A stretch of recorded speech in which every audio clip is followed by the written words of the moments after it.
Avant de commencer, je vous rappelle, pour ceux qui n'étaient pas là la dernière fois, que Franck Guéry nous fait l'amitié de venir le 22 juin, à 19 h, pour une conversation avec moi sur Paris, ses projets en France.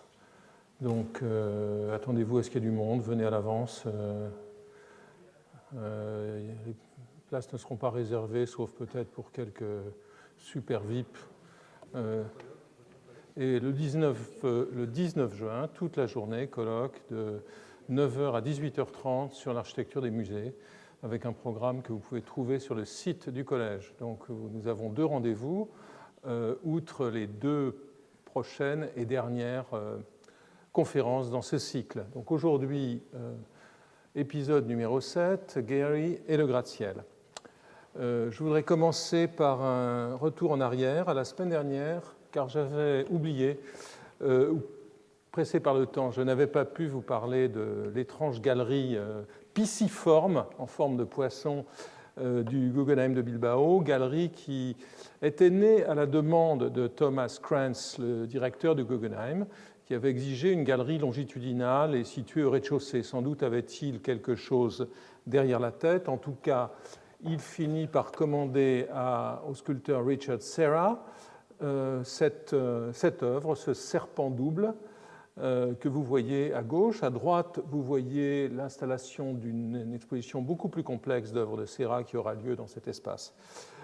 Serra aurait pu être heureux, et c'est là-dessus que je voulais venir. J'ai déjà parlé évidemment du rapport de Guéry aux artistes, d'un certain rapport fait d'envie, finalement, envie de la liberté des artistes, envie de certains effets, j'y reviendrai tout à l'heure d'ailleurs, envie de la légèreté du coup de pinceau, ce qui est difficile quand on assemble des tôles, même des tôles de titane. Donc Guéry était envieux dans une certaine mesure des artistes. Il avait travaillé avec certains d'entre eux, et il a notamment travaillé avec Serra, rappelez-vous de leur projet commun Bridges en 1980. Et ici, Serra a une réaction extrêmement négative, une réaction publique très critique vis-à-vis du Guggenheim de Bilbao, qui se résume par cet aphorisme: je croyais jusqu'ici que les vedettes dans les musées, c'était les œuvres d'art et pas les architectes. Et il continue dans un entretien avec le New Yorker. Maintenant, nous avons des architectes qui se baladent en disant « je suis un artiste », mais ça ne me plaît pas. Je ne crois pas que Frank est un artiste, je ne crois pas que Rem Koolhaas soit un artiste. Bien sûr, il y a des superpositions de langage entre la sculpture et l'architecture, comme entre tout type d'activité humaine, mais il y a aussi des différences qui durent depuis des siècles. Donc, Serra extrêmement négatif, et ce qui marqua une rupture, non pas totalement définitive, mais une rupture très forte entre les deux hommes, alors que Serra, jusque-là, avait l'habitude de venir souvent dans l'atelier de Guéry pour soulever le couvercle des marmites et voir ce qui s'y mijotait. Alors aujourd'hui, le gratte-ciel. Évidemment, on peut dire que c'est le rêve ou le fantasme de tout architecte américain, mais aussi tout architecte du monde, de construire un gratte-ciel, et construire un gratte-ciel à New York. Il a fallu du temps pour que Guéry y arrive, puisque ses premiers projets à New York datent des années 80. Donc il aura fallu presque, je dirais, 25 ans pour qu'il y parvienne, avec cette tour dont je parlerai tout à l'heure, qui est une tour d'habitation située downtown. Mais je voudrais tout d'abord, très rapidement, sans vous proposer une inutile petite histoire du gratte-ciel que l'on trouve dans toutes les bonnes librairies et les bonnes bibliothèques, rappeler que le type architectural du gratte-ciel, de l'édifice à grand nombre de hauteurs, qui prendra un certain temps à être dénommé gratte-ciel. La sémantique est intéressante. Initialement, le terme n'était pas absolument unanimement accepté. On parlait de cloud pressers, de fer à repasser les nuages, dans les années 1890 à Chicago, tout autant que de gratte-ciel. Je vous rappelle que le gratte-ciel, on en méconnaît l'origine le terme de gratte-ciel était un terme utilisé dans la marine à voile pour dénoter la petite voile la plus haute du bateau, celle qui justement grattait le ciel. Et ce n'est pas un hasard si le terme naît à New York, où les gratte-ciels se mesurent, les premiers se mesurent effectivement aux mâtures des bateaux amarrés sur les rives des deux fleuves et dans la baie.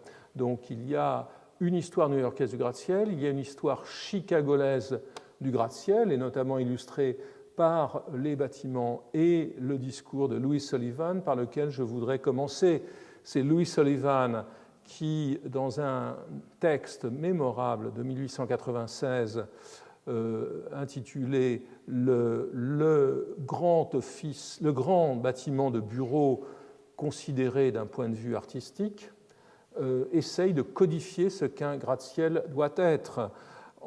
C'est dans ce texte qu'il propose l'aphorisme célèbre « la forme suit la fonction », mais surtout, il s'intéresse au gratte-ciel dans sa grandeur, dans sa verticalité.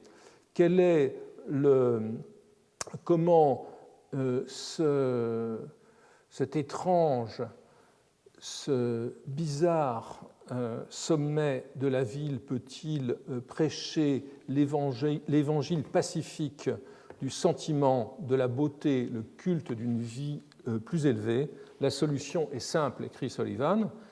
Il doit être haut, que chaque pouce en soit haut. It must be tall, every inch of it tall. Donc c'est la force et la puissance de la hauteur, de l'altitude qui doit permettre d'en faire cet élément nouveau des villes. Et Sullivan continue en s'intéressant à ce qu'on peut appeler la tripartition du gratte-ciel, qui suit celle des colonnes classiques, mais s'en distingue par pas mal d'aspects par ailleurs. L'idée d'une base qui est caractéristique des étages bas du bâtiment, l'endroit où le gratte-ciel, où une intersection se produit entre les alignements commerciaux de la ville et le gratte-ciel, ce qui, on le sait, a été complètement loupé à la Défense, c'est dans ce genre de quartier.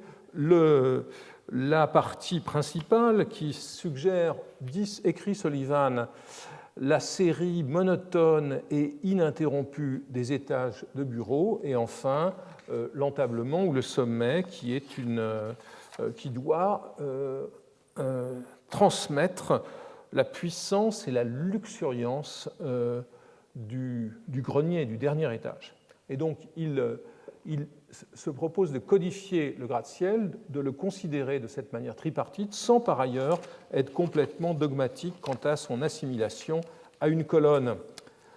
Ces théories, et j'abrège, je ne vous parle pas des gratte-ciels éclectiques du début du XXe siècle ou des gratte-ciels art déco, cette position, elle va rester en vigueur, elle va être appliquée avec plus ou moins de bonheur jusqu'aux années 50. Et c'est là, au moment où Gary est étudiant ou jeune professionnel, qu'une révolution intervient avec, par exemple, ces deux gratte-ciels bien connus de New York, avec le Lever House de Gordon Bunshaft, avec le Seagram Building. Ce sont des gratte-ciels qui continuent à avoir effectivement une base, mais vous voyez que cette base, notamment le Lever, qui continue à avoir une articulation à la ville, mais dont le sommet, si on le compare par exemple au Waldorf Astoria qui est derrière, dont le sommet finalement est une répétition de la trame verticale. Donc le gratte-ciel tend à devenir un prisme assez monotone, magnifique dans ces deux cas, mais assez monotone. C'est ce que les postmodernes critiqueront et que certains architectes s'efforceront de dépasser. Et je prends ici rapidement deux exemples de ces critiques et de ces démarches alternatives qui apparaissent à la fin des années 70. C'est le moment où Gary construit sa maison, c'est le moment où il réalise le Santa Monica Place à Santa Monica. D'une part, le geste des postmodernes dont Johnson est un des héros à UTS, qui introduit un fronton, transforme le gratte-ciel en une espèce de pièce d'objet mobilier géant, lui rend une certaine présence sémantique, le gratte-ciel comme porte, le gratte-ciel comme couronnement, en contraste avec l'empilement régulier modulaire des étages de bureaux des projets précédents. Et une autre démarche qu'il ne faut pas oublier, elle est presque strictement contemporaine, et elle va évidemment dans une toute autre direction, c'est celle de quelqu'un comme Norman Foster qui, je dirais, déconstruit à partir de l'expérience d'un projet de Jean Prouvé, déconstruit le gratte-ciel. Imagine le gratte-ciel creux. La banque de Shanghai et Hong Kong est construite autour d'un grand vide, d'un grand atrium intérieur. Donc c'est dans ce moment que se rencontrent, se croisent, je dirais, à la fois des démarches régressives comme celle des postmodernes, qui ne dureront pas très longtemps, et des démarches complètement révolutionnaires pour repenser le gratte-ciel. L'histoire a continué, et je ne souhaite pas la commenter. La production de gratte-ciel est considérable dans le monde aujourd'hui, notamment dans le Golfe, notamment en Chine, et un peu dans la vieille Europe, où, par exemple, la skyline de Londres est une sorte de champ de bataille pour les esthétiques les plus contestables et les projets parfois les plus intéressants, comme celui du Shard, de l'éclat de verre de piano, qui a beaucoup de qualité. Alors Gehry, je reviens à lui, a fait son premier projet de petit gratte-ciel en 1981. J'ai déjà parlé de ce projet parce que c'est une des premières apparitions du thème du poisson, un poisson vertical en l'occurrence.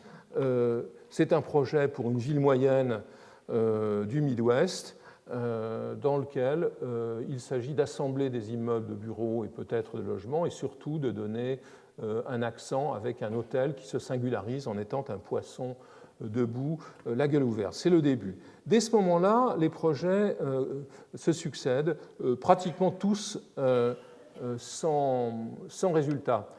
Très rapidement, voici le projet de Turtle Creek à Dallas, au Texas, qui nous montre déjà quelques-unes des idées que Gehry va mettre en œuvre. Gehry va en effet, évidemment, il ne répétera pas les formes du Seagram ou de Lever. Il n'adhère en aucune manière à cette esthétique.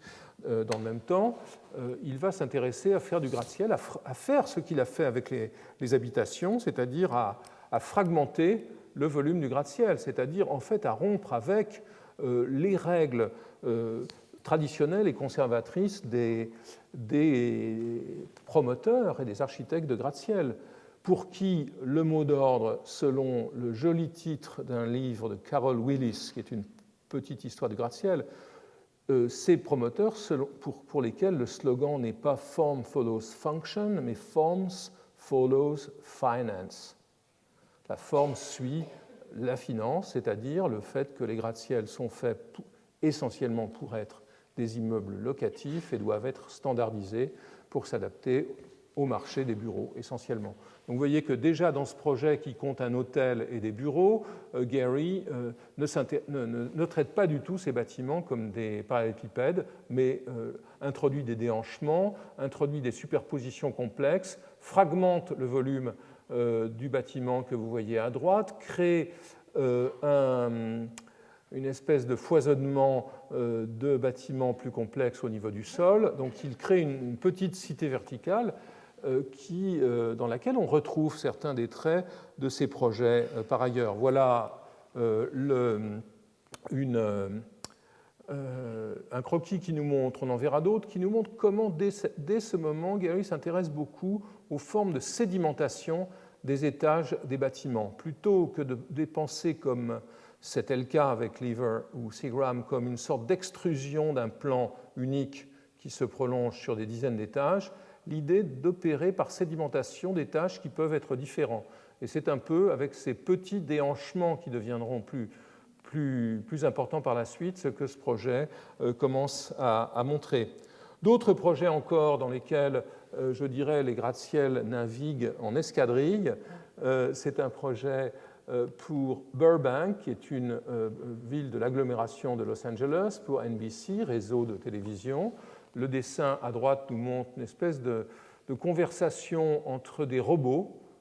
On a l'impression que ce sont des robots qui se parlent, et vous voyez en fait à quoi cela correspondra dans cette maquette, donc au groupement d'un ensemble de petites tours autour autour d'équipements collectifs situés au centre. Gary continue la recherche engagée à Dallas, ici dans la lignée de ce que l'on voyait à Dallas avec le bâtiment de droite sur cette photo. C'est un projet pour un promoteur de Boston du nom de Richard Cohen, pour lequel Gary avait réaménagé un premier bâtiment de bureau. Ici, vous voyez où va la recherche. On retrouvera ces éléments. Donc, la partie médiane du gratte-ciel, celle qui est en général, celle qui pour Sullivan est la moins intéressante, celle qui est la série, je cite Sullivan, monotone et ininterrompue des étages de bureau. Eh bien, elle n'est pas ininterrompue, elle est interrompue à certains moments, elle n'est pas si monotone que cela. Et vous voyez déjà apparaître cette idée qui se développera d'un sommet qui a une sorte de mouvement, une sorte de dynamique par opposition à l'empilement vertical et des niveaux bas qui, eux, sont différenciés. Ici, une sphère, pensée à la maison Schnabel et à son dôme en cuivre. Donc, Gary recycle, comme souvent chez lui, des éléments d'autres types de projets pour avancer sur sa voie. Voici d'autres croquis de ce projet. On voit ici qu'à un moment donné, la tentation est celle de faire un empilement hiérarchique, que d'autres idées apparaissent, celle d'un porte-à-faux par exemple, peut-être celle d'un dialogue entre deux structures verticales, pendant que ce projet se développe. En 1987, pour la première fois, Gary travaille sur un immeuble en hauteur à New York, et c'est un projet tout à fait dans un lieu tout à fait important, un lieu très problématique de New York, dont le destin n'est toujours pas résolu, le Madison Square Garden, où sont superposées Pennsylvania Station, sans doute la plus horrible station gare de voyageurs du monde, avec un plafond tellement bas et oppressant, une gare tellement horrible que c'est là que Louis Kahn est mort, dans les toilettes, sans doute pas par hasard, dans ce lieu totalement déprimant. Et donc c'est déjà un projet qui n'est pas réglé aujourd'hui, les projets continuent à s'amonceler à propos de Penn Station aujourd'hui. Donc il s'agissait de refaire Penn Station et de construire un immeuble de bureau qui aurait payer la reconfiguration de la gare, évidemment, c'était cela l'idée. Gary travaille, et c'est important, pour la première fois avec une grande agence new-yorkaise, qui est l'agence SOM, Skidmore, Owings & Merrill, mais ce n'est plus le SOM de Bunshaft, qui a fait de si beaux bâtiments, c'est le SOM de David Childs, qui est un estimable architecte, mais dépourvu de la brillance et peut-être parfois du caractère iconoclaste de Bunshaft. C'est David Childs qui, au sein de SOM, va initier Gary au secret du gratte-ciel. Le gratte-ciel qui est un programme pointu en termes techniques, en termes de résistance au vent, d'étanchéité des façades, en termes d'élasticité d'un bâtiment qui bouge, qui se déplace sous l'effet du vent et sous les effets de la chaleur et du froid, un bâtiment qui pose des problèmes de rapidité de circulation intérieure, de sécurité incendie. C'est un programme extrêmement technique. Et donc Gary commence à approcher ce programme. Et vous voyez ici deux maquettes légèrement différentes. Le socle appartient à la gare. Et vous voyez une des solutions qui est de faire une sorte de poisson vertical qui viendrait en contrefort relier la partie basse ici, la partie plus haute du bâtiment. Quant au couronnement, il est dans une sorte d'équilibre instable, sans doute pas encore au point dans cette variante. Alors, il y a beaucoup de recherches, beaucoup de croquis qui nous montrent à nouveau l'hypothèse de l'empilement, l'hypothèse du découpage des retraits qui fait penser au RCA Building du Rockefeller Center, qui n'est seulement à une vingtaine de rues de distance.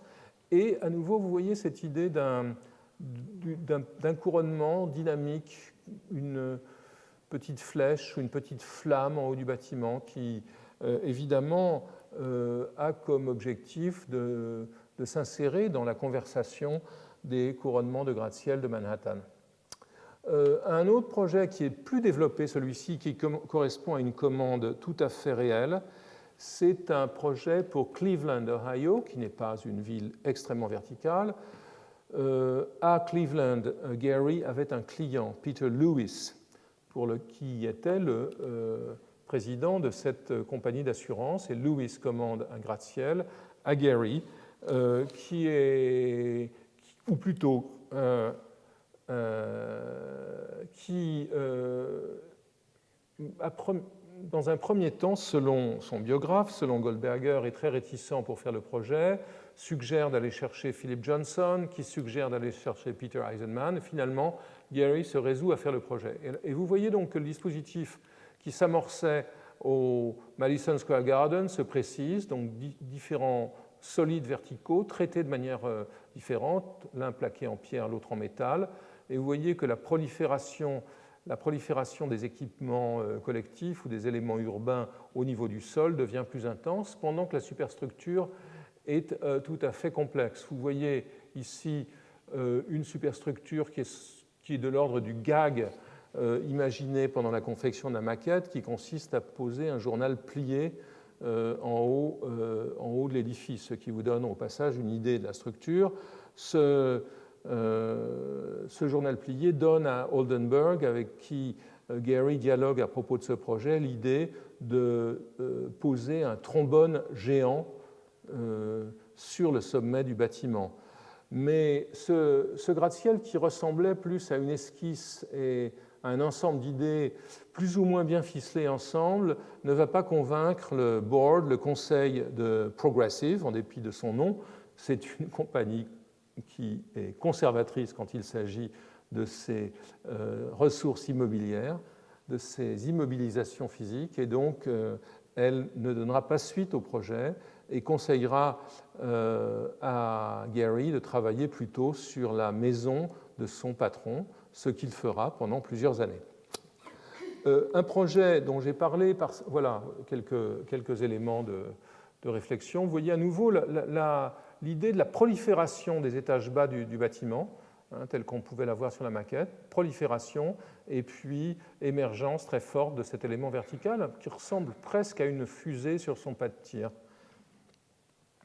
Un projet dont j'ai parlé la semaine dernière, que j'ai mis en relation avec une étape très importante dans la transformation de Bilbao, c'est ce projet pour le Rapid Transit District de Los Angeles. Intéressant, pourquoi? À cause de la manière dont sont résolus les deux problèmes structurels du gratte-ciel, le haut et le bas. En bas, vous voyez que ce gratte-ciel dont le corps central est particulièrement, pour Gary, particulièrement banal, ce gratte-ciel sécrète des formes qui vont toucher le sol, qui vont abriter des petits locaux au niveau des rues. Et puis vous voyez au sommet que ce mur rideau, c'est-à-dire ce mur non porteur en panneaux d'acier, se déhanche et se déchaîne, sort du plan de la façade pour devenir beaucoup plus lyrique. Donc c'est un projet important dans l'ensemble de la réflexion de Gary, sans résultat. Un autre projet qui, cette fois, qui n'est pas réalisé non plus, mais qui est intéressant pour une autre raison. Pour l'Alameda à Mexico, de quoi s'agit-il? Il s'agit d'une famille de gratte-ciel. Et donc ce qui est intéressant ici, c'est de voir Gary travailler à la différenciation des formes. Vous le voyez très bien sur ce croquis qui a une dimension presque anthropomorphique. On a l'impression que ces gratte-ciels sont des personnages avec des pantalons très larges, assis côte à côte sur un banc, en train de regarder quelqu'un. Et vous voyez, presque littéralement ici, l'idée de donner à chacun de ces bâtiments une expression différente. Gary utilise souvent un terme pour qualifier ces bâtiments. Il parle du langage corporel, du body language de ces bâtiments. Tel bâtiment a un langage particulier. Ici, vous voyez sans doute une très bonne illustration de cette idée. Ces 4 bâtiments tirés personnages, pour chacun d'entre eux, sans que l'on sache bien de quoi ils doivent être construits. On peut imaginer un mur rideau pour celui du milieu, mais pour les autres, les choses sont assez mystérieuses. Ils sont construits pour le moment avec un feutre, et pas vraiment avec des matériaux de construction. On voit quand même apparaître cette idée du body language de façon assez claire. Et ces bodies, ces corps, entrent dans une espèce de transe dans ce croquis, on les voit se tordre, qui est peut-être plus un croquis polémique qu'un véritable croquis avançant sur la voie d'un projet faisable. Vous voyez à droite aussi comment leur positionnement au sol, sur ce petit croquis de plan masse, comment leur positionnement au sol est différent. Ils ne sont pas alignés, ce sont des bâtiments qui sont inscrits dans une sorte encore une fois, de relation à quatre. Et c'est une idée qui continuera à être présente jusque dans les derniers projets, même si parfois le nombre des gratte-ciels se réduit à 2 ou 3. Un projet intéressant qui n'est pas complètement un gratte-ciel, encore que, puisque ce n'est pas un empilement de locaux de bureaux, c'est un projet monumental et sculptural que Gehry entreprend sur Times Square à New York. Bon, donc Times Square, la place avait pris le nom, c'est une sorte de métonymie, une métonymie même au sens fort du terme. La place prend le nom de l'immeuble du New York Times qui est construit, je crois, en 1904 ici, qui est un immeuble de proue, comme le Flatiron un peu plus bas. Un immeuble qui aura bien des mésaventures. Vous le voyez ici travesti dans un espèce de classicisme bonnaire assez maladroit, qui sera plus tard complètement recouvert par les publicités. Donc c'est un lieu très complexe qui vient d'être reconfiguré par l'équipe norvégienne de Snøhetta. C'est une autre histoire. Que fait Gehry? Vous le voyez ici, il garde l'édifice initial du Times, mais il le met à nu, il le déshabille. Vous en voyez la structure. Donc il démonte toute l'enveloppe de céramique, de terre cuite autour de ce bâtiment, et il l'enveloppe dans une grande forme textile sur laquelle ensuite les inévitables publicités viendraient se mettre. Voilà, première image. En voici d'autres images. Celle-ci est assez intéressante puisqu'elle nous montre vraiment une forme textile très proliférante, mais qui est une forme opaque, alors qu'ici, on peut imaginer que l'idée de Gehry était d'utiliser la maille d'acier qu'il avait pratiquée à Los Angeles. Donc un projet intéressant et provocateur. Une des idées était d'insérer, comme on le trouve sur les hôtels de ville des petites villes allemandes, un carillon et un petit manège avec les personnages de Warner, car le projet était commandité par la société Warner de Hollywood. Donc l'idée de faire tourner les personnages de Warner au-dessus de Times Square, certains éléments étaient ce projet était tout à fait divertissant. Un petit excursus qui nous renvoie aussi au cours de la semaine dernière. Gehry travaille à la fin des années 90 sur un très ambitieux projet à New York. Et donc son rapport à la ville se construit et aux conditions de construction à New York qui sont extrêmement difficiles. New York est une ville où l'urbanisme est réglé par des principes extrêmement spéciaux. New York ne connaît pas, par exemple, de permis de construire. Vous voulez construire un gratte-ciel, vous n'avez pas de permis de construire à déposer. Vous devez simplement démontrer au service d'urbanisme de la ville que votre bâtiment respecte les règles d'urbanisme. Et comment cela se passe-t-il? Ce n'est pas l'architecte qui parle au service de la ville, c'est l'avocat de l'architecte, ou plutôt l'avocat du promoteur, qui parle à l'avocat de la ville et qui parvient ou pas à démontrer que son bâtiment est conforme. S'il n'est pas conforme, il demande une modification du zoning et une enquête publique est engagée qui aboutit, dans beaucoup de cas, à modifier le zoning, moyennant souvent quelques concessions. C'est ainsi, puis continuer cet aparté très important, que Jean Nouvel devra abandonner 100 des 400 mètres de la tour qu'il avait dessinée à côté du Musée d'Art moderne de New York, et qu'il avait sans doute pensait pouvoir céder pour réussir à faire son projet. Il abandonna ces 100 mètres à la suite d'une enquête publique déclenchée par cette demande de modification du zoning. Donc l'urbanisme à New York, c'est autant une affaire d'avocat qu'une affaire d'urbaniste ou de promoteur. Et dans le cas du Guggenheim, que Tom Krantz, le directeur donc du Guggenheim, propose à la ville de New York, qui avait lancé une consultation sur l'aménagement du sud-est de la péninsule. Vous voyez ici donc, ce bâtiment, il est construit sur l'eau, ce qui permet évidemment de créer des terrains constructibles. Là, il n'y en a point, mais dans le même temps, il supposait de très très grandes modifications du zoning. Donc le projet, cette espèce de nuage de titane, ainsi qu'il sera décrit par le New York Times, puisque vous voyez que la forme de Bilbao est en quelque sorte entrée en lévitation au-dessus de l'eau. Rappelez-vous de la forme en titane de l'emballage, en titane de l'ossature d'acier de Bilbao, elle reposait fermement au sol. Ici, elle s'élève, ce qui pose des problèmes de droit aérien sur l'eau qui ne seront pas faciles à résoudre.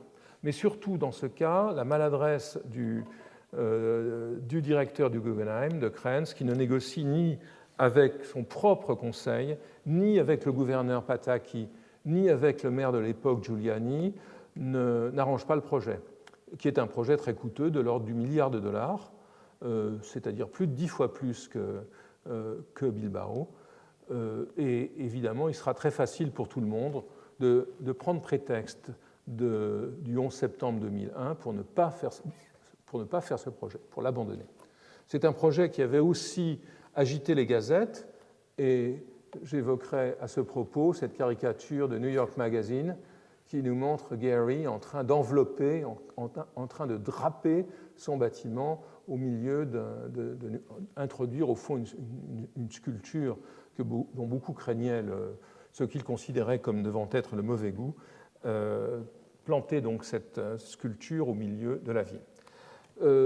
Autre concours, très important celui-ci, et nouvelle grande frustration pour Gehry, à qui New York n'a pas souri avant longtemps. Donc c'est le concours pour le siège du New York Times, qui était implanté dans New York, dans Manhattan. Le propriétaire du New York Times, Arthur Ox Sulzberger Jr., lance ce concours avec l'idée de séparer l'imprimerie, d'évacuer l'imprimerie de Manhattan, de créer un immeuble de bureaux dont le New York Times n'occuperait qu'une partie, avec une très grande salle de rédaction au niveau du sol, donc un bâtiment très public, et il lance un concours.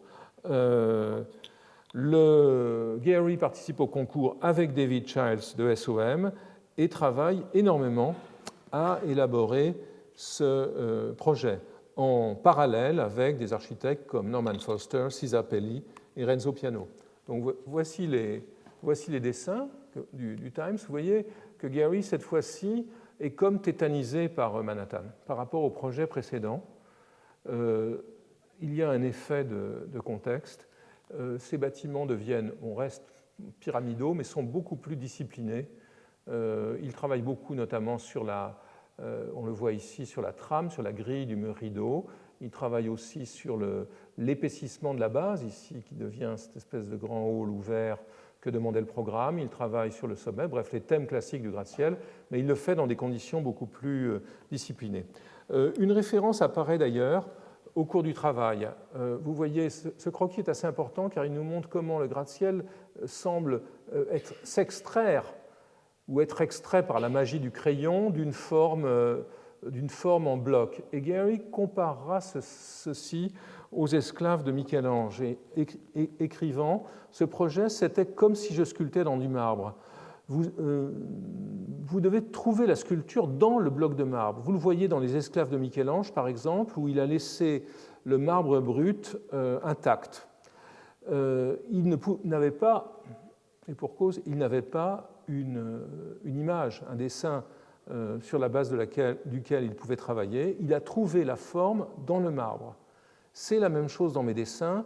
J'ai dans mes dessins une liberté que j'aime exprimer dans mon architecture. Et donc, nous voyons bien quelle est la fonction du dessin ici.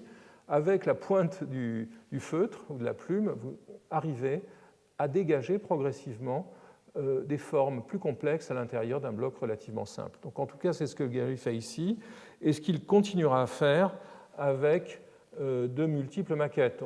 Voici seulement quelques-unes des maquettes qui commencent par être des maquettes en blocs de bois. Vous voyez ici une torsion infligée au bois dans cette version, un emballage d'une enveloppe de métal, comme on l'a vu auparavant, et puis vous voyez progressivement les formes devenir plus lyriques et se détraquer un peu dans cette version. Gary travaillera longtemps à ce projet avant de trouver un parti définitif. Vous le voyez ici, donc un gratte-ciel dont le sommet aurait été translucide, certainement pas comme sur la maquette, mais il n'aurait pas été minéral comme ceux des gratte-ciels des années 30. Un gratte-ciel fendu en deux avec un très grand patio et ses escalators desservant les étages inférieurs et une très grande ouverture au public. Ce qui est important dans ce projet, je me souviens d'en avoir parlé avec Gary à l'époque, c'est la recherche que l'on trouve dans le couronnement. L'idée de Gary était de trouver dans ce couronnement une sorte d'inachèvement, comme les peintres peuvent le produire de l'extrémité du pinceau. Lorsque la touche du pinceau vient s'alléger, car le pinceau a perdu la charge de la couleur. Et donc cette idée d'une forme qui s'évanouit sur le bord, très difficile évidemment à réaliser avec des matériaux de construction, avec de l'acier et du verre, c'est un peu ce qui inspirait Gary dans cette quasi-flamme ici. Donc un très beau projet. Gary semble avoir été très près de remporter la commande, mais lorsque le New York Times, et c'est une information que donne Goldberger, lorsque le New York Times lui demande s'il sera capable de venir toutes les semaines à New York pour s'occuper du projet, il refuse. Et c'est donc Renzo Piano qui construit le bâtiment. Vous le voyez ici dans son site, et vous voyez le couronnement. Il est intéressant de voir le couronnement de Piano comparé dans sa rigidité, mais aussi sa clarté constructive, de le comparer à celui de Gary.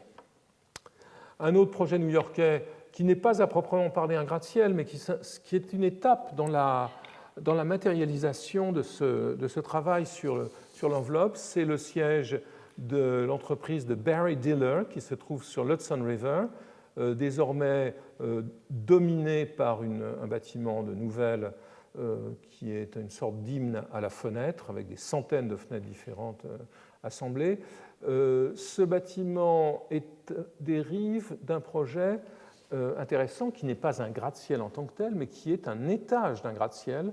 Et c'est ce projet que vous voyez à droite. La cantine, on dit plutôt à New York la cafétéria, je dis la cantine de Condé Nast, qui est le principal groupe de presse américain, qui publie Harper's Bazaar, Vanity Fair, etc. Non, pardon, qui publie Vanity Fair, Vogue et Architectural Digest. Eh bien, Cy Newhouse, le président de Condé Nast, avait commandé la cafétéria de ses employés à Gary, qui, vous le voyez ici, avait créé un univers tout à fait étonnant de parois de verre sculptées, de parois de verre moulées en 3 dimensions. Travail extrêmement difficile sur le verre qui avait demandé énormément de recherche technologique et que Gary avait fini par réaliser. Donc un très beau bâtiment. Et vous voyez ici comment, pour Barry Diller, client assez difficile au demeurant, il va travailler à retrouver des formes courbes en verre, pas simplement des formes, on sait depuis longtemps plier ou arrondir le verre, mais ici des formes beaucoup plus complexes qui, dans le même temps, sont sérigraphiées de manière à casser la lumière excessive du soleil et à moduler aussi ce que vous voyez ici, à moduler la lumière du soir. Voici quelques croquis de préparation à ce bâtiment. Vous voyez que la forme initiale était plus une forme de silo parallèle qu'une forme pyramidale, et finalement, elle évoluera dans ce sens de la superposition. Diller étant fasciné par la navigation à voile, c'est un peu le thème des voiles blanches au vent qui est utilisé pour ce bâtiment. Donc voici le plan, c'est un plan un peu plus complexe que celui d'un gratte-ciel habituel, et l'intérieur, notamment le rez-de-chaussée avec un gigantesque écran numérique qui donne à ce bâtiment une certaine présence sur le trottoir de l'Hudson le soir. Un autre projet new-yorkais, vous voyez qu'il y en a beaucoup, faut rater beaucoup de projets avant de pouvoir en faire un. C'est un hôtel qui était prévu pour Jan Schrager, entrepreneur hôtelier, à New York. Et vous voyez à nouveau cette question du textile. Le bâtiment conçu comme un squelette habillé au sens propre. Le terme d'habillage, on l'utilise en architecture et en décoration, mais jamais de manière littérale. Ici, le gratte-ciel aurait été littéralement habillé. Dans le même temps, c'est un gratte-ciel dont la forme va se dédoubler, et ce qui va amener Edwin Chan, l'assistant de Gehry qui travaille sur le projet, à insister sur le rapport avec Flavin. Vous voyez ici la dissociation en deux et aussi la forme pyramidale du projet. Chan insiste sur le jeu, un jeu qui provient de ces sculptures de tubes de néon de Flavin et son jeu avec le positif et le négatif. Un autre projet pour New York, un autre échec, c'est un projet très important quantitativement, puisqu'il intervient sur un terrain d'environ 5 ou 6 hectares, en plein centre de Brooklyn, sur des terrains qui étaient des terrains ferroviaires. Donc le thème est un thème d'actualité à New York, où il avait été traité depuis, mais pas vraiment traité à nouveau, depuis Grand Central Station, exactement 100 ans auparavant. Donc vous voyez ici une caractéristique du travail de Gehry sur ces gratte-ciels sur laquelle j'attire votre attention. On a vu des maquettes isolées, une tour et sa base, mais dans la plupart des cas, les maquettes sur lesquelles il travaille, même s'il s'agit de construire un élément isolé, sont des maquettes urbaines de très grande taille qui permettent de comprendre l'impact d'un bâtiment dans la skyline, qui permettent de maîtriser les points de vue depuis les couloirs d'approche au sol. Donc de très grandes maquettes. Ici, c'est le cas, mais et on peut en voir d'autres. Voici donc le centre de Brooklyn avec le gratte-ciel qui dominait jusqu'à présent, et le projet, qui était un projet donc perché sur les voies de chemin de fer, mais aussi centré autour d'un stade. Donc l'idée était d'utiliser le gratte-ciel, était d'utiliser les recettes à la fois pour procéder à la couverture des voies et pour enclore le stade. Et donc, voilà ici la dissémination des tours. C'est comme si pratiquement toutes les variantes du New York Times que vous avez vues auparavant étaient toutes assemblées dans un seul projet. Ce qui est d'ailleurs une règle aussi dans cette espèce de processus itératif dans lequel un projet a nourri un autre. Et l'arène était ici. La pièce centrale, ou plutôt la pièce la principale, se trouvait ici sur la pointe de ce territoire. C'était une tour qui sera baptisée Miss Brooklyn et qui est intéressante parce que avec ce projet, Gehry retrouve la logique de l'empilement. Les projets que nous venons de voir étaient plutôt des projets dans lesquels il travaillait sur des faisceaux de grande forme verticale. Ici, c'est la logique de l'empilement, la logique du déhanchement peut-être, du changement d'orientation de chaque étage, d'où sans doute le titre Miss Brooklyn, et surtout au milieu, le stade. C'est un croquis qui nous montre le stade au milieu du bâtiment, complètement encerclé. Les stades, en général, sont des formes assez vilaines et assez je dirais expansive. Ici, le stade aurait été cadré par le bâtiment. Voilà quelques croquis qui nous montrent cette logique de l'empilement, presque jusqu'à la lassitude du dessinateur, cette logique de l'empilement qui génère ces projets. C'est un projet qui va rencontrer beaucoup d'opposition, à la fois parmi les citoyens de New York et parmi les critiques. C'est notamment Nikolai Urusov, critique du New York Times, qui en général a toujours soutenu Gehry, lui conseille d'abandonner ce projet, qui finalement serait une tâche sur sa trajectoire. Et ce n'est pas Gehry qui finit par abandonner le projet, mais le projet qu'il abandonne.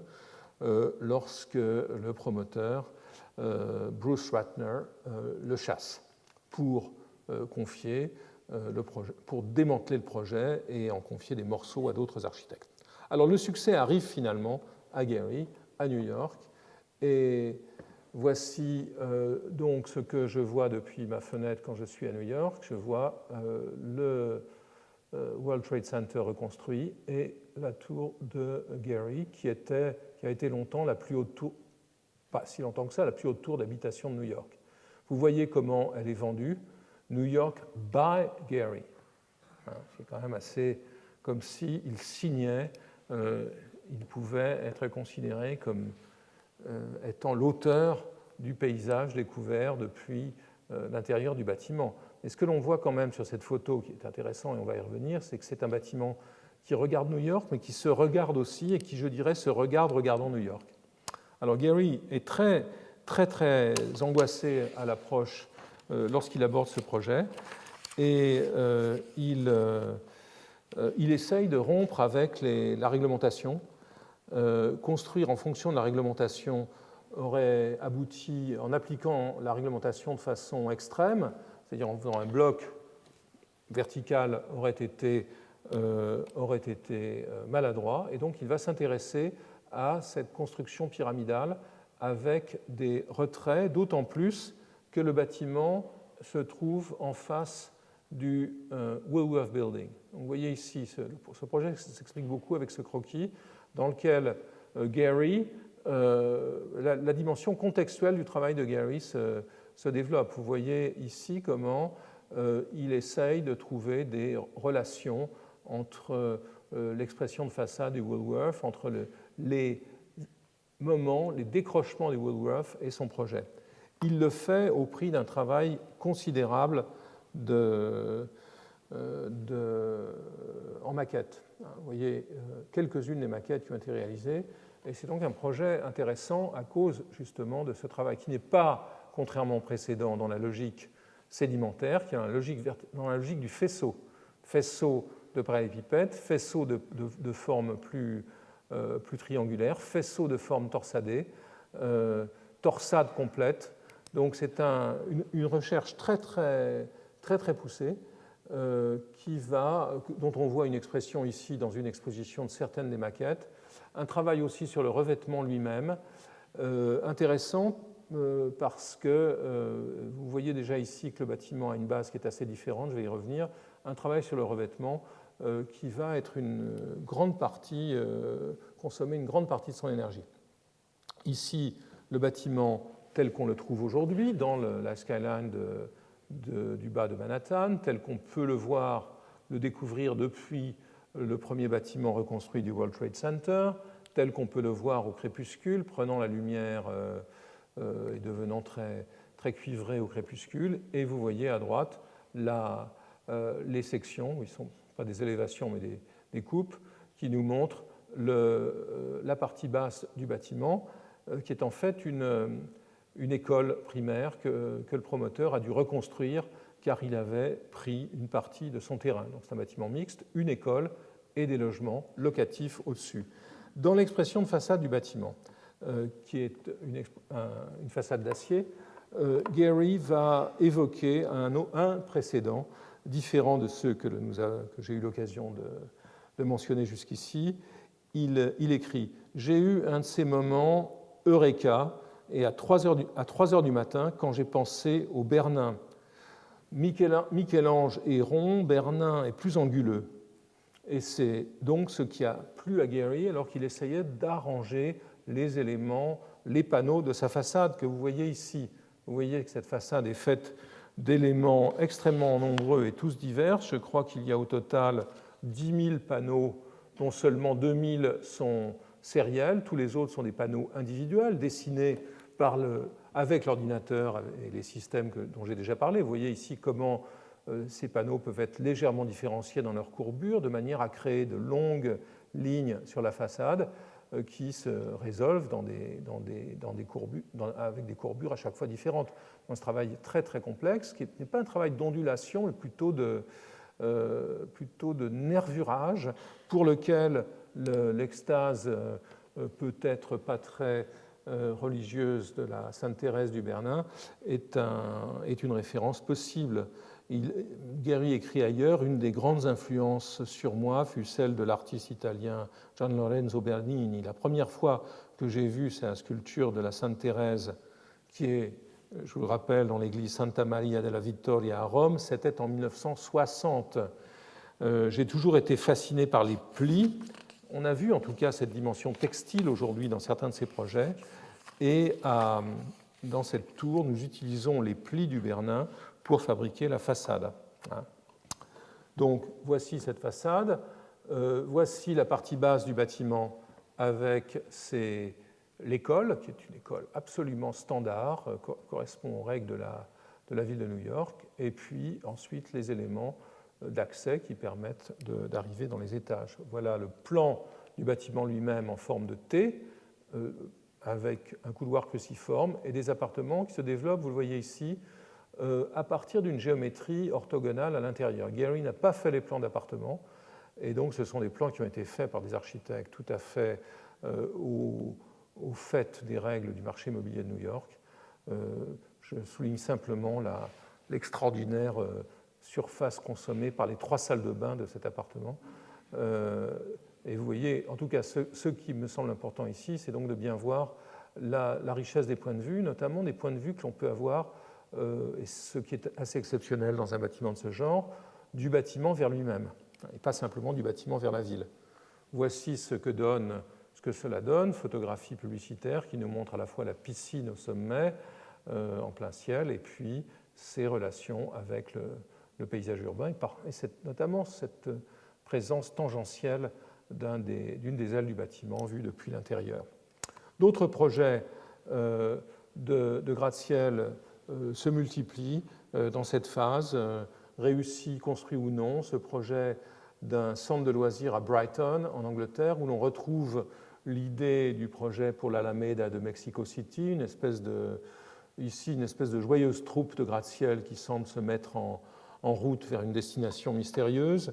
Un projet pour Barcelone, pas réalisé non plus, qui aurait dû conclure la Sagrera, cette espèce de grand espace linéaire par lequel le TGV arrive de France.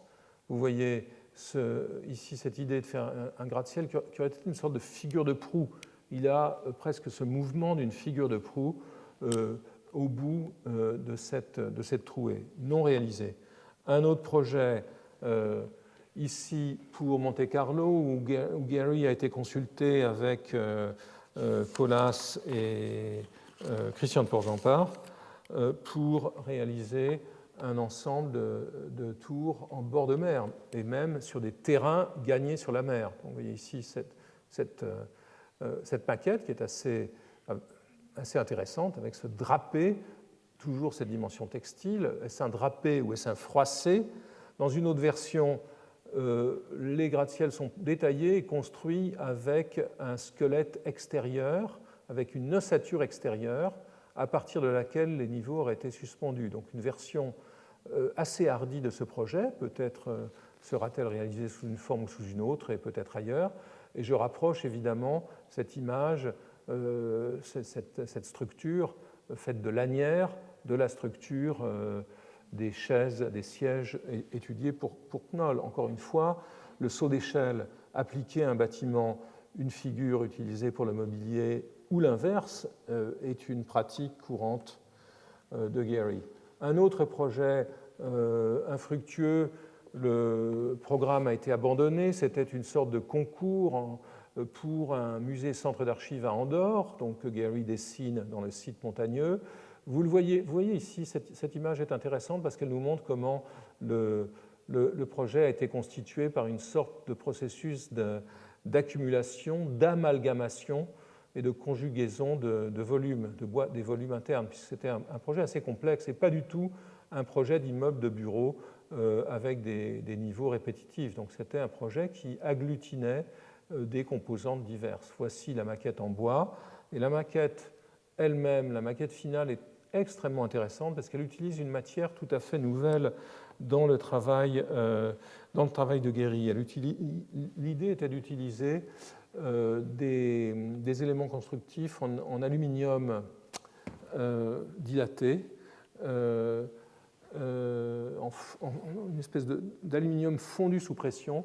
Et donc, on perçoit ici les éléments de la circulation verticale et on a l'impression que ce bâtiment est une sorte de monolithe tombé d'une autre planète, traversé par ces circulations. Donc, c'est un projet d'une certaine beauté mystérieuse qui n'a pas été réalisé. Un autre projet dont le destin me semble incertain aujourd'hui, à tel point que je n'ai même pas donné la date, il a été étudié entre 2008 et 2010 pour un petit port danois.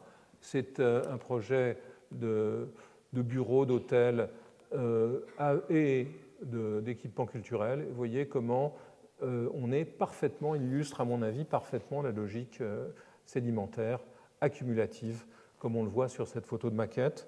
Il illustre aussi la logique textile. Et voici une des tours pour le projet qui semble être une sorte de capuchon de tissu posé sur une ossature, mais pas du tout avec l'élancement du projet que l'on voyait pour Times Square. Donc un projet un peu trapu, peut-être un peu maladroit. En tout cas, on n'aura pas l'occasion de vérifier ses qualités. Je termine avec quelques projets pour les grandes villes. Los Angeles, depuis très longtemps, Gehry, qui a construit le Walt Disney Concert Hall, dont je parlerai la semaine prochaine, s'intéressait au destin malheureux du centre de Los Angeles, qui est une sorte de juxtaposition entre, pour prendre des figures parisiennes, c'est la Défense rencontre Barbès. Donc, nous sommes plutôt du côté de la Défense ici, qui est un paysage assez désolé, où Gehry avait travaillé à créer une animation au niveau du sol avec des commerces et des bâtiments divers. Projet de 2006 abandonné, repris aujourd'hui avec Eli Broad, le promoteur dont j'ai déjà parlé plusieurs fois. C'est un projet qui est en cours de développement aujourd'hui et qui semble avoir reçu l'accord de la ville, essentiellement des hôtels, des logements de luxe et quelques logements accessibles, 20% du total, pour faire passer la pilule. Alors, projet en cours. Il y en a deux, et je terminerai avec ceci. Le premier, c'est un retour en fanfare dans la ville natale de Gehry, à Toronto, pour construire initialement 3 et désormais 2 tours. Vous voyez vous avez cette image de Toronto et du lac, et une ville où se trouvent quelques gratte-ciels de distinction, notamment le Toronto Dominion Center de Mies van der Rohe, et beaucoup de gratte-ciels médiocres. Donc Gehry a été recruté par un personnage du nom de David Mirvish, qui est un producteur de théâtre, acoquiné avec des promoteurs pour créer au centre de la ville, là où se trouvent la plupart des théâtres, 3 tours qui sont des tours d'habitation. Vous voyez leur présence dans le site à côté du grand mât qui s'appelle TC Tower, Canadian Corporation Tower. Et vous voyez, ce qui est intéressant, c'est une nouvelle logique qui apparaît ici, dans ce projet. Donc on n'est plus simplement dans l'assemblage des faisceaux verticaux, on n'est certainement pas dans les sédimentations, on est dans le mur rideau qui perd la tête, le mur rideau qui vraiment ne sait plus se tenir et qui devient une espèce d'assemblage assez hallucinant. On est dans le froissé, ou dans le papier froissé, ou plutôt dans les surfaces courbes et cependant réglées, assemblées comme des éclats autour de l'ossature. C'est aussi un bâtiment qui est intéressant, un ensemble qui est intéressant dans ses parties basses. Gehry conserve un théâtre et peut-être quelques autres locaux dans cette variante du projet. Et vous voyez que le reste de ces équipements de rez-de-chaussée se déploie. Et c'est une image à laquelle Sullivan n'aurait pas pensé, puisque le mur rideau n'existait pas. Ce système se déploie en quelque sorte sous les jupes des gratte-ciels. En voici un exemple ici qui est assez intéressant. Pensez au spectacle de la rue, dans lequel nous retrouvons ces formes voilées, vrillées, qui étaient présentes au sommet du projet pour le New York Times sous la forme d'une sorte de flamme et qui ici en viennent à toucher le sol. Le projet qui est en cours de développement et qui semble destiné à se construire a été réduit à 2 tours qui sont devenus beaucoup plus sages. Et donc vous voyez ici la dernière version où les grandes envolées volumétriques ont été abandonnées, sans doute pour des raisons financières. Ce sont des structures, comme l'a montré le projet de la Fondation Vuitton, extrêmement coûteuses à réaliser et qui le sont encore plus dans le contexte d'un gratte-ciel soumis à une pression de vent absolument violente et sans commune mesure avec celle de Paris. Donc voici le résultat. Et le dernier projet est un projet pour Berlin. C'est un projet de tour d'habitation qui a été confié à Gehry par le promoteur américain Heinz, pour lequel il avait déjà travaillé. Ce projet s'inscrit dans le réaménagement de l'Alexanderplatz, pour laquelle un concours avait été organisé en 1993, remporté par Hans Kohlhoff. Donc vous voyez ici la gare de Berlin-Alexanderplatz, les bâtiments construits par Peter Behrens dans les années 30, entre 30 et 32, après un premier concours. Vous voyez ce qu'il faut pour faire une place de ville, un concours en 29-30, 2 bâtiments, la guerre, un concours en 93, et voici aujourd'hui la situation. Donc la gare est ici, la tour de télévision est là, et voilà le terrain sur lequel Gehry implante son bâtiment, qui est un bâtiment dans lequel nous retrouvons le travail sur les faisceaux verticaux et la torsade. Et donc c'est un projet intéressant. Pourquoi une certaine dimension mimétique dans l'utilisation de la brique et surtout une géométrie de la torsade qui reste acceptable dans le contexte extrêmement coincé et rigide de la réglementation et du contrôle des bâtiments de Berlin, où, contrairement à New York, ce ne sont pas les avocats qui parlent aux avocats, mais les promoteurs et les élus qui doivent se défendre devant la population. Projet apparemment lancé et dont le résultat pourra être peut-être apprécié un jour. Merci.